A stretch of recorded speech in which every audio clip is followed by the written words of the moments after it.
Ouça a partir de agora o programa Acorda Bênção, com o pastor Amaro Correia. Ouça agora a voz do divino.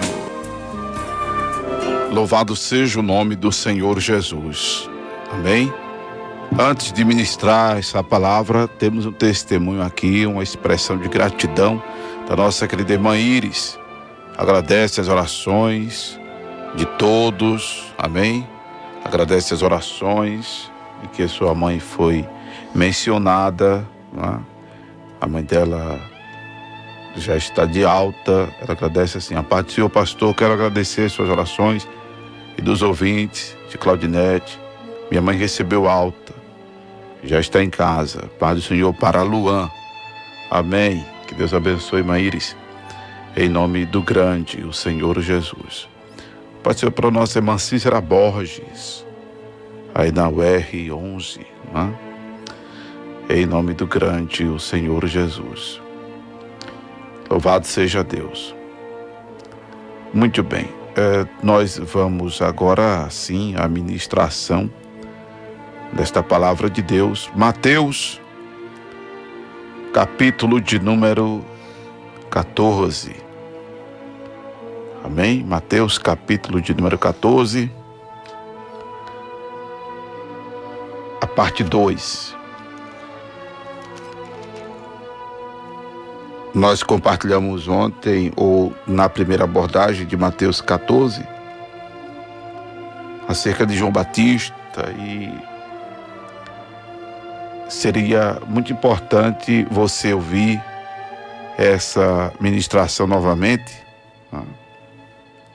Seria muito importante você ouvir essa ministração novamente, ou nós reprisarmos ela aqui. Mas a exiguidade do nosso tempo não permite isso, né?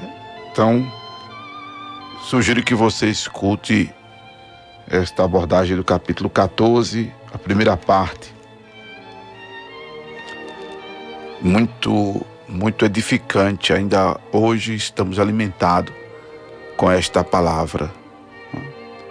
Louvado seja o nome do Senhor Jesus. Mas queremos pontuar aqui no capítulo 14 que esses eventos que fazem esse capítulo 14 ser muito familiarizados nós também. Além do episódio marcante da cabeça de João Batista ter sido separada do pescoço, né? Ou o pescoço separado com cabeça e tudo do corpo. Fato é que na glória veremos João Batista com a cabecinha dele, graças a Deus, no lugar. Louvado seja Deus.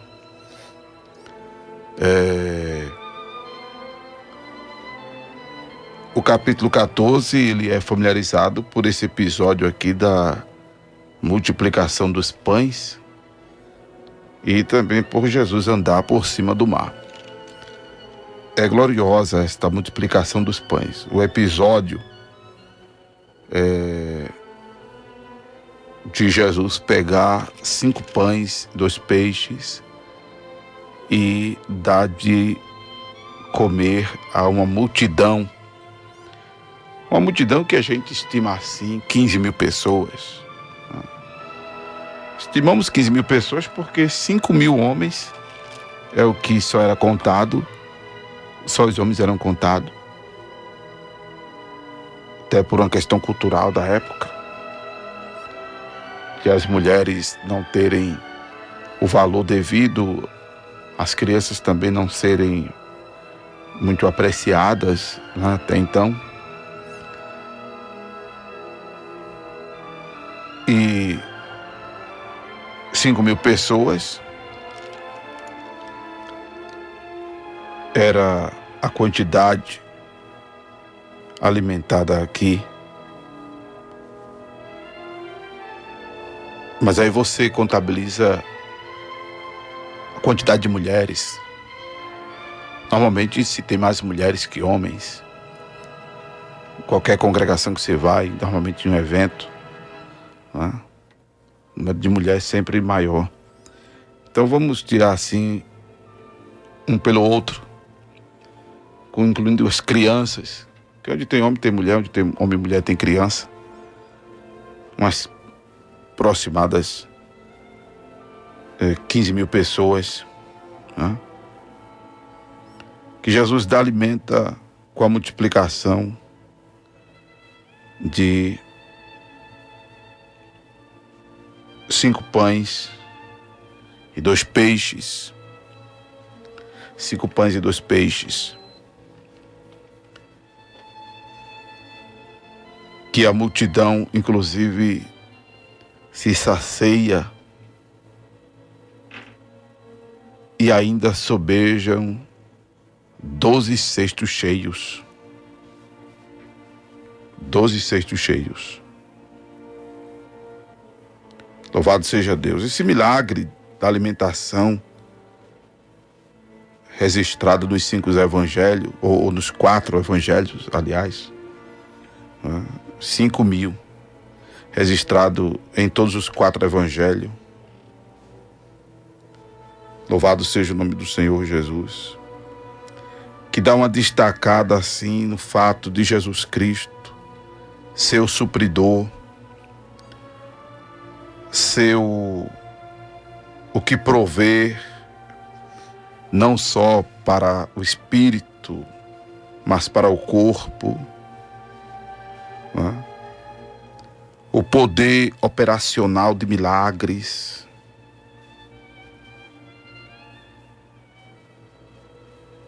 a explícita compaixão de Jesus pelos necessitados. Louvado seja Deus. A sua deidade, o fato dele ser Deus.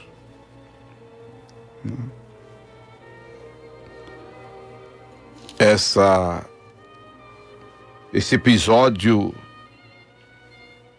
faz com que nós pensemos em tudo isso. Mas o que eu quero pontuar aqui é exatamente o fato de quando Jesus, mesmo triste pela notícia que soube de João Batista ter sido morto e a maneira, não é, como morreu, sendo degolado, ele se retira de onde estava e num barco vai para um lugar deserto, apartado.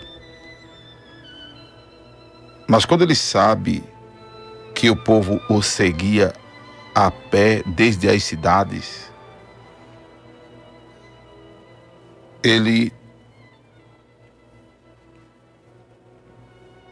é possuído de íntima compaixão para com a multidão. Mesmo triste, Jesus, ele não abre mão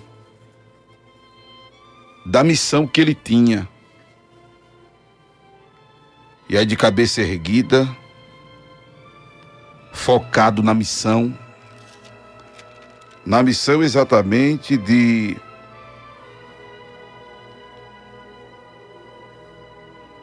compaixão pelo necessitado, na missão de supridor, na missão de operar milagre, na missão de socorrer vidas, cuidar dos vivos. Mesmo abatido, triste, Jesus, ele não se desvencilha da sua missão. Isso é um exemplo para nós, porque não é fácil quando abatidos por alguma circunstância, a primeira coisa que se passa na mente é desistir. E eu quero dizer a você nesta madrugada, não desista. Não desista. Não desista por N razões. Louvado seja Deus. Não desista por N motivos. Primeiro foi Deus quem lhe chamou. Em primeiro, Deus conta com você. Em primeiro, desistindo não vai adiantar de nada. Em primeiro, desistindo só vai talvez piorar a sua situação. Não desista de nada. Em primeiro, porque o Senhor tem a solução para tudo. Aí você está se questionando aí, pastor, o senhor está dizendo em primeiro, porque a opção que você deve abraçar é essa. Não tem segundo plano, não tem plano B. O jeito que tem é esse. Do mesmo jeito que eu já disse aqui em algumas ministrações anteriores que nunca havia um desviado feliz, quero dizer a você que ninguém que se acovarda na obra de Deus se realiza. Ninguém que se acovarda é feliz. Inclusive, o acovardar-se diante de seja qualquer situação, de estar à frente da obra, de estar fazendo aquilo que o Senhor lhe confiou como missão,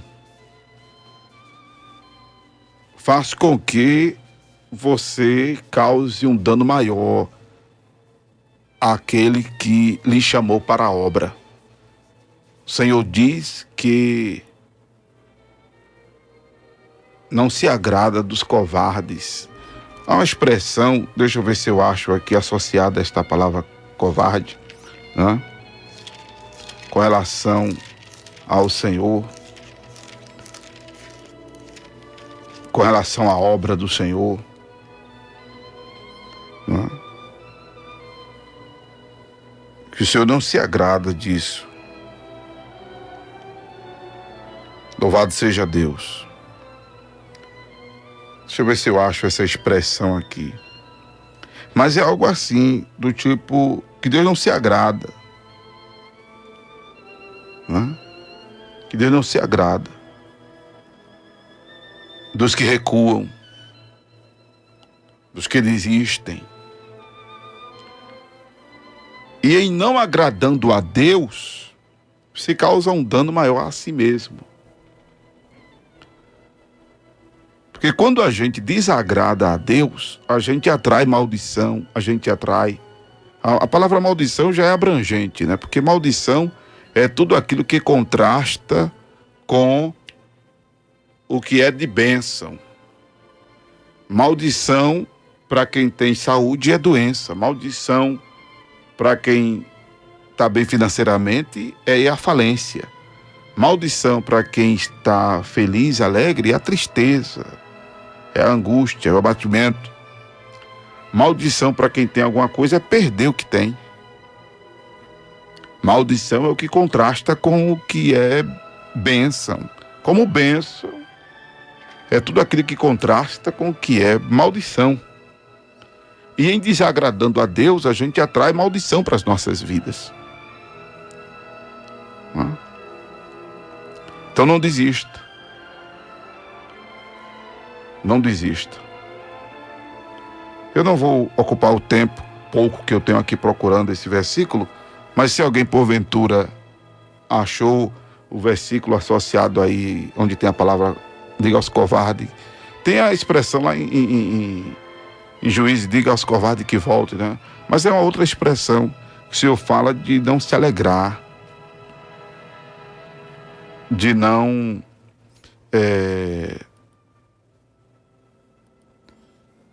se contentar com quem recua, com quem se acovarda diante de uma obra, né, que ele tem confiado. Louvado seja o nome do Senhor Jesus. Então não desista, olha para Jesus, o autor e consumador da fé.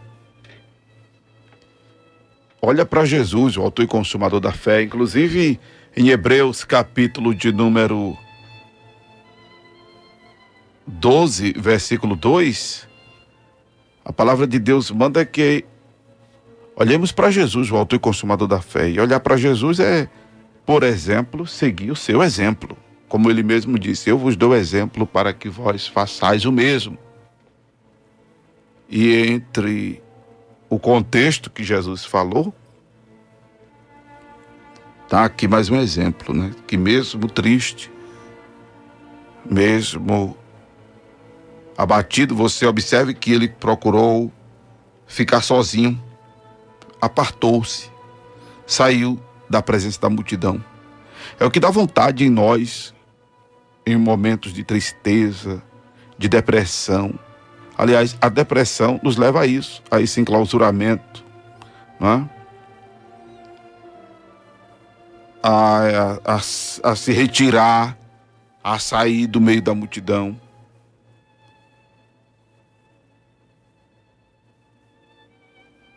Mas Jesus enfrenta isso focado na missão. Você tem uma missão. Meu irmão, minha irmã, você tem uma missão. Louvado seja Deus. E aí não podemos abrir mão dela, porque o Senhor requererá de nós. O Senhor requererá de nós. E aí Jesus se move de íntima compaixão pela multidão, cura os seus enfermos, e quando já chega uma determinada hora, pôr do sol, já chega a tarde, os discípulos se aproximam de Jesus, diz que o lugar é deserto, a hora já era avançada, para que Jesus despedisse a multidão, para que fossem pelas aldeias e comprassem comida para si.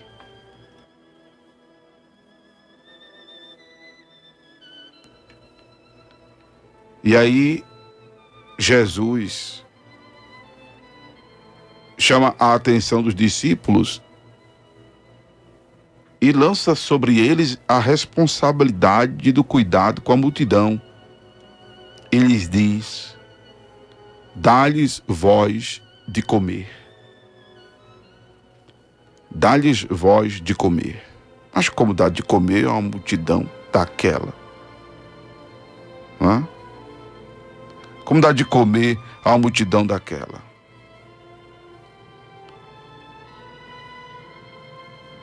E os discípulos olham assim, não tinham nada. Até que Filipe, quando Marcos fala disso, diz que Filipe apresenta ao Senhor o que tem. Surge alguém com alguma coisa, né? E aí os discípulos, Senhor, tem aqui 5 pães e 2 peixes. Mas o que significa isso para essa multidão toda? Aí Jesus disse: trazei-mo, me entreguem isso aí. E manda que a multidão se sente sobre a erva. Ele toma os 5 pães e 2 peixes, ergue os olhos aos céus, os abençoa. E partindo os pães, dá aos discípulos, e os discípulos à multidão. Então, tome, comece a dar de comer a esse povo. Veja que coisa extraordinária. Depois de abençoado, depois de sagrado, os pães e os peixes. E vai sendo dado um pedaço a outro, e o pão agora parece interminável. Os peixes parecem intermináveis. Por isso que eu pontuei a deidade de Jesus, porque só Deus, como disse Nicodemos, Rabi, sabemos que és mestre, vindo de Deus, porque ninguém faz estes sinais que tu fazes, se Deus não for com ele. Veja que coisa extraordinária. Mas o que eu quero pontuar aqui deste episódio, além de, como já disse, a provisão do Senhor, não só para o aspecto espiritual, mas o aspecto social. Sim, o aspecto social. Quando a gente leu o capítulo 6, a gente leu com muita clareza as palavras de Jesus, bem categóricas, de que devemos priorizar o reino de Deus e a sua justiça, e as demais coisas nos serão acrescentadas. E quando ele se referiu às demais coisas, ele se referiu exatamente ao comer, ao vestir, ao beber, ao calçar, a todo aspecto social da nossa vida. Por isso que ele mandou que não andássemos cuidadosos quanto o que haveríamos de comer, o que haveríamos de beber, quanto ao nosso corpo, pelo que haveríamos de vestir. Porque nós somos mais importantes para Deus do que as aves do céu. Nós somos mais importantes para Deus do que os lírios do campo. Glória ao nome de Jesus. Eu quero dizer que você é muito importante para Deus. Mas é necessário que você atente para este princípio de priorizar o reino de Deus e a sua justiça, priorizar a vontade de Deus. E aí volto a dizer que se você recua da vontade de Deus, se você recua da obra, você não está focado no Senhor, você está secundarizando o Senhor, você está trocando uma coisa por outra.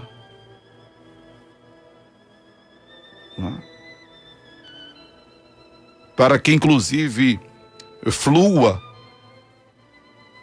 essa provisão do Senhor sociável para a sua vida, um princípio é priorizar o reino. Não que quem não priorize o reino não tenha suas necessidades sociais supridas. Não é bem isso. Senão, misericórdia. Quem não fosse convertido ao Evangelho de Jesus não estaria vivo, e mesmo quem é convertido ao Evangelho de Jesus e não é empenhado na obra, não é dedicado à obra, também ainda não estaria entre nós. Não é isso. Agora, quando há uma dedicação da nossa parte, há um fluir, há uma chegada pronta do Senhor.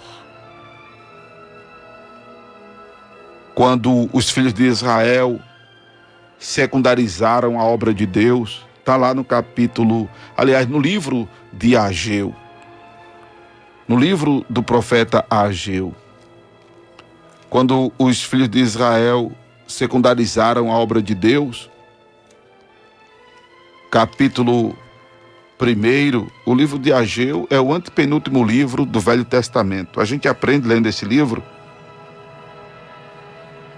que quando os filhos de Israel secundarizaram a obra de Deus, eles foram vitimados pela maldição da futilidade. O que é a maldição da futilidade? É tudo dar errado. É semear muito e colher pouco. É comer e não se fartar. É beber e não se saciar. É vestir-se e não aquecer-se. É receber salário, mas ter a sensação de o sactel estar furado. O Senhor até reteve os céus. O Senhor até reteve dos céus o orvalho. O Senhor até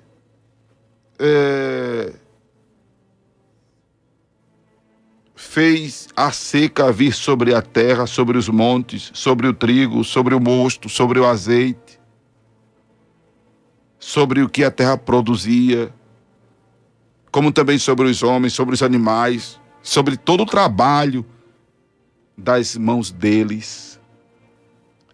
Maldição da futilidade. Louvado seja o nome do Senhor, porque secundarizaram a obra de Deus.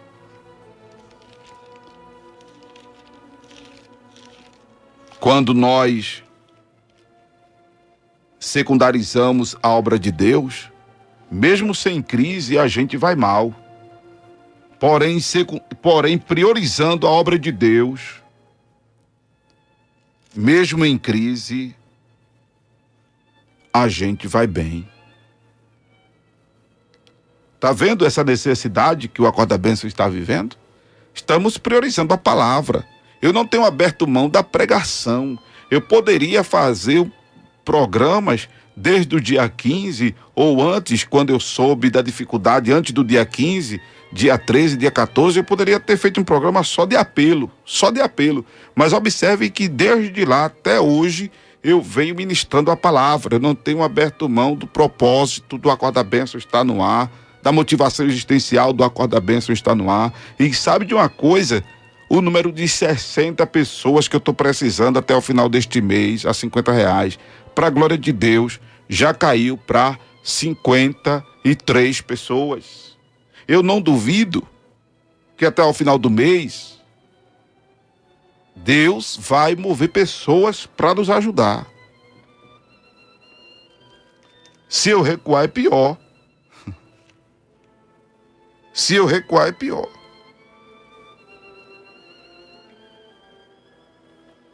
A Cida mandou um versículo para mim. Não era bem esse, mas tem tudo a ver com isso. Que quem lança a mão do arado e olha para trás não é apto para o reino. Não é? Ninguém que lança a mão do arado e olha para trás é apto para o reino. Louvado seja o nome do Senhor. Não podemos recuar. Se recuar é pior. Você que porventura parou ou está pensando em parar de fazer a obra de Deus, se parou, volte. Se está pensando, desista dessa ideia. Porque foi inclusive negligenciando a obra que Jonas atraiu para a vida dele uma grande tempestade. Atraiu para o barco, para o mar onde estava ele no barco. Ele atraiu uma grande tempestade. Não recue não. Não recue não. E perceba a responsabilidade que o Senhor tem colocado sobre você. Como disse Paulo, ai de mim, se não pregar este evangelho. Jesus disse, dá-lhes voz de comer. Os discípulos queriam se desvencilhar por alguma razão, certamente da dificuldade que viam, da responsabilidade, até por conta de também se aperceberem que não tinham como deles mesmos alimentar aquela multidão. Mas eu quero dizer a você o que já é um plágio, né, de todos os pregadores e acaba se constituindo uma verdade, que quando Deus chama, ele se responsabiliza. Mas eu quero usar o episódio aqui do capítulo 14,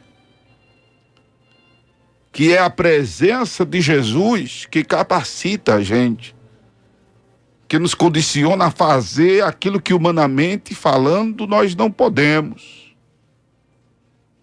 Então não é você, não sou eu, é Jesus. É Jesus. Aleluia. Mas é importante que você chame para si a responsabilidade e assuma a responsabilidade que o Senhor tem lhe confiado. E aí Deus vai contigo. na frente, cuidando de tudo, derrubando quebrando os laços, derrubando os muros, abrindo as portas que fechadas estão, aleluia. Louvado seja o nome do Senhor. Tem que estar focado no Senhor. Aí entra agora o versículo 22 em diante. É outro episódio estupendo, né? Jesus andando por sobre as águas. Porque quando Jesus está dando assistência à multidão, ele ordena aos discípulos, porque eles estão em Betsaida, e ordena aos discípulos que vá para outra banda. Essa outra banda é Genezaré. E enquanto Jesus despede os discípulos, manda eles se adiantarem no caminho para Genezaré, ele despede a multidão. E enquanto ele está despedindo a multidão, diz a palavra de Deus, os discípulos entram no barco para ir para Genezaré. Jesus despede a multidão e sobe para o monte orar. Aleluia. A obra não para, mas é importante estar se nutrindo à base de oração. É importante estar regando a vida, a obra com oração. Louvado seja Deus.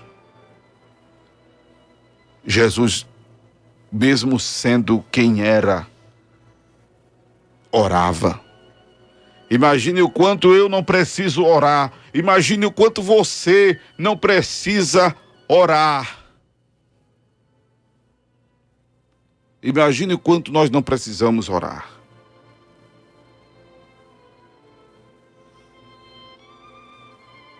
E aí Jesus está lá em oração, tal. Os discípulos entram no barco. Glória a Deus. O barco é açoitado pelas ondas, porque sopra um vento contrário. Interessante que eles estão em obediência a Jesus, mas mesmo em obediência, isso não impede que o vento sopre contrário, não impede que o mar nos açoite. Mesmo procurando ser um crente fiel, que é dever nosso, não é favor nenhum a Deus, quero dizer que nós não nos isentamos de situações problemáticas. Não é? Fato de procurar ser fiel, ser dedicado, se santificar, tudo é dever nosso. A gente aprende isso quando lê Lucas, que devemos fazer tudo isso e ainda nos considerar servos inúteis, porque não fazemos nada mais, nada menos do que é o nosso dever.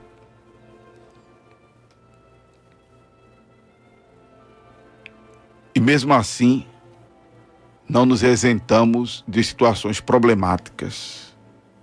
Não pense que o chamado crente fiel, ele está isento de problema, que não está não. Agora é assim, o Senhor se responsabiliza pela sua palavra que está em nós. Glória a Deus.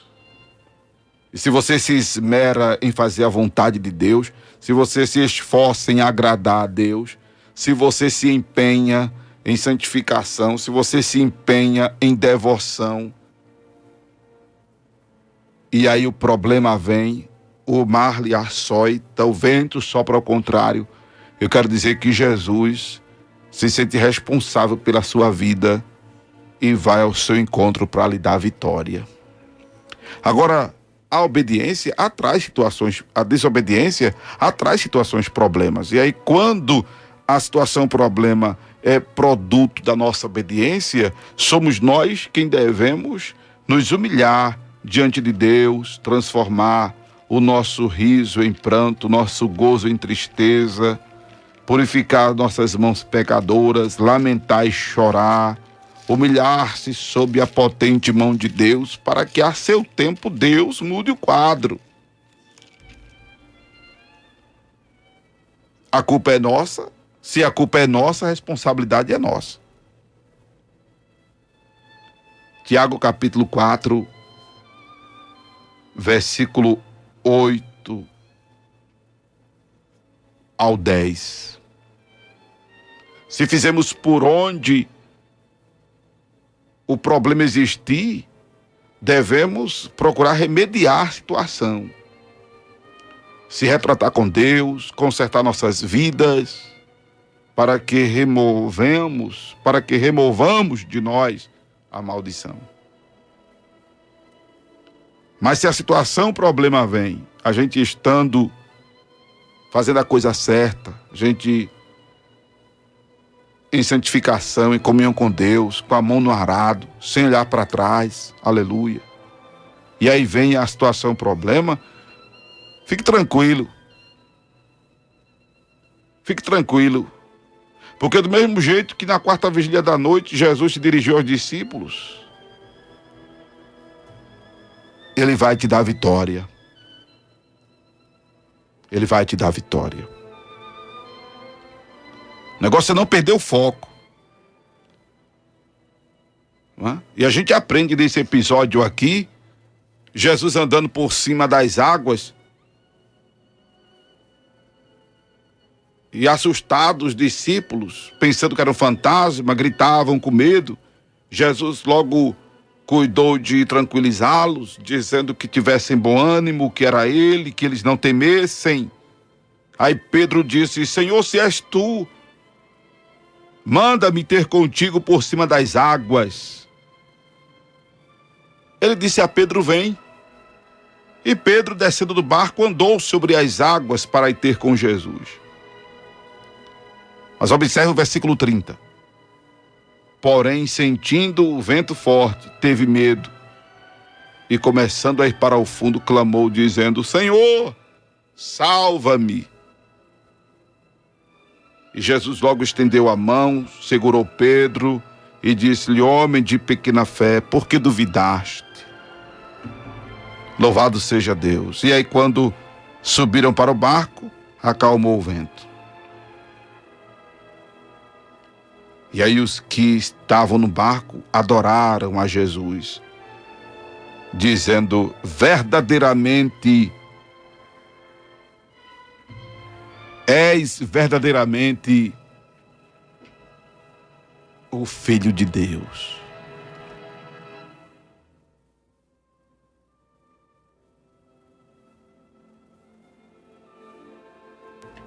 És verdadeiramente o Filho de Deus.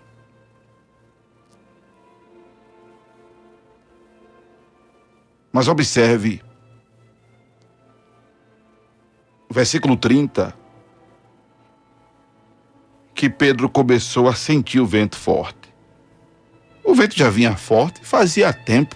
O vento já vinha forte desde quando eles entraram no barco e chegaram no meio do mar.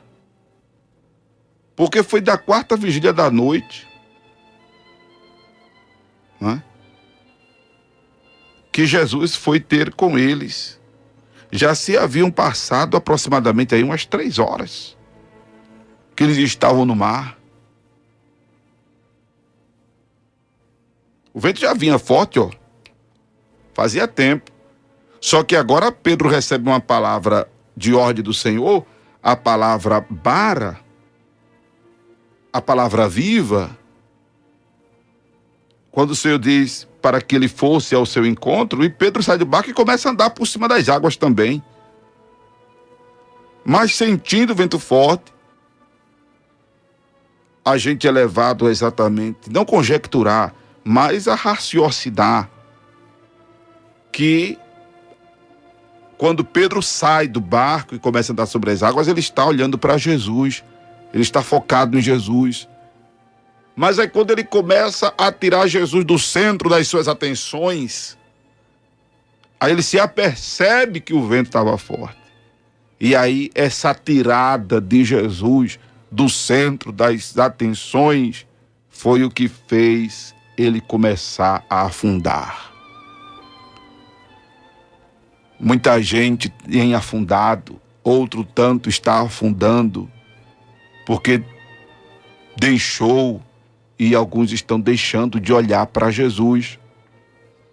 De repente estão olhando para as coisas do mundo, estão olhando para os prazeres pessoais da carne, estão olhando para a falha dos outros, estão olhando para os problemas da vida que são grandes para si, não é? Mas eu quero dizer a você que tem aí um problema. Claro, você é você, os outros são os outros, mas existem pessoas com problemas maiores do que você. Claro que cada um tem uma estrutura, não é? Ninguém é provado além das forças. Mas se apegue a esta palavra: ninguém é provado além das forças. O Senhor dá o frio conforme o cobertor. Glória a Deus. Eu sei que você de repente conseguiria viver bem se fosse diagnosticado um câncer no seu esôfago. Eu sei que você poderia estar tranquilo se fosse você quem tivesse dado à luz e 15 dias depois ter o seu útero tirado. Eu sei que você de repente sobreviveria muito tranquilo e calmo e seguro e feliz da vida se tivesse artrite e artrose e depois pegasse chikungunya. Eu estou falando dos casos que já recebemos pedido de oração essa semana. Ah, você não está passando por isso, não? Então, graças a Deus. Qual é o seu problema? Qual é o seu problema? Talvez você estivesse muito tranquilo ou tranquila se um filho seu fosse assassinado por causa de R$10 e o assassino do seu filho fosse na sua porta dizer: fui eu que matei seu filho e eu quero os R$10 que ele me devia. Talvez você estivesse tranquilo, estivesse passando por isso. Isso foi uma mãe que a minha mãe colocou ao telefone para falar comigo que ocorreu com ela. Eu não sei qual é o teu problema. Talvez você estivesse muito tranquilo se alguém pegasse falhas sua e estivesse lhe difamando nas redes sociais, o diabo lhe caçando para lhe desmoralizar, e você e a lama. Talvez você estivesse muito tranquilo, estivesse passando por isso. Ah, não é o seu caso, não? Graças a Deus não é o seu caso. Qual é o seu problema? Eu quero dizer a você que todos esses casos que eu mencionei foram pedidos de oração que recebi, mas são pessoas que não abriram a boca para dizer: eu estou pensando em desistir. São casos de pessoas que, ao contrário, têm pedido oração, estão fazendo a obra, não é? Como você ouviu aqui, a irmã, mesmo com artrite e osteoporose e vitimada pela chikungunya, mas saiu de casa e foi efetuar o depósito missionário dela. Saiu de casa e foi efetuar o depósito missionário dela em função do programa Acorda Bênção. Você ouviu aqui a irmã que deu à luz e com 15 dias depois teve hemorragia e voltou ao hospital, teve o útero tirado, mas ligou quando eu chamei as pessoas para orarem, ela ligou para orar no ar comigo. Eu que pedi a ela que desligasse o telefone para não estar falando muito, para não ser prejudicial a ela. E os outros casos que falei. São pessoas que não abriram a boca para dizer, eu estou pensando em desistir. Ao contrário, estão avançando. Estão avançando. Um rapaz chegou para mim, um crente, um irmão, chegou para mim e disse, pastor, eu fui envenenado, ou botaram vidro no meu comer, e eu comi. Eu não sabia que comia do vidro. Aí eu disse, você sabe quem foi a pessoa? Sei quem foi a pessoa. Você não procurou a polícia? Não procurei a polícia. Eu cheguei para a pessoa e disse, eu vou orar por ti. Porque a minha vida está resolvida. Se eu morrer, eu vou para o céu. Mas eu vou orar por ti, para tu te salvar. Vê? Aleluia. Glória ao nome de Jesus. Isso é forte. Isso é forte. Aleluia. Se não estiver olhando para Jesus, irmão, afunda. Se não estiver olhando para Jesus, perece.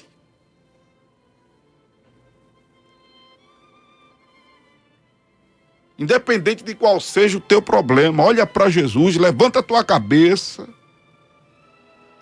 Põe a mão no arado para não olhar para trás.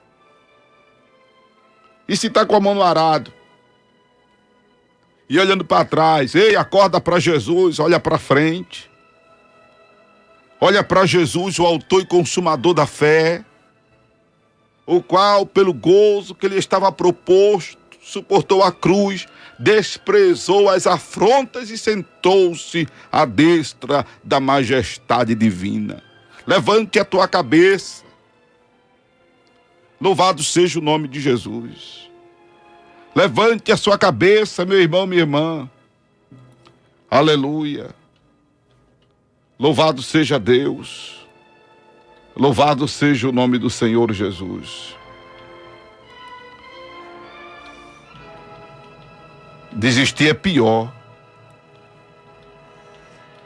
Baixar a guarda é pior. Aleluia. Louvado seja o nome de Jesus. Louvado seja o nome de Jesus. Receba esta palavra de Deus e receba a força. Receba o renovo da sua fé, da sua esperança, das suas convicções. Você acabou de ouvir o programa Acorda Bênção, com o pastor Amaro Correia.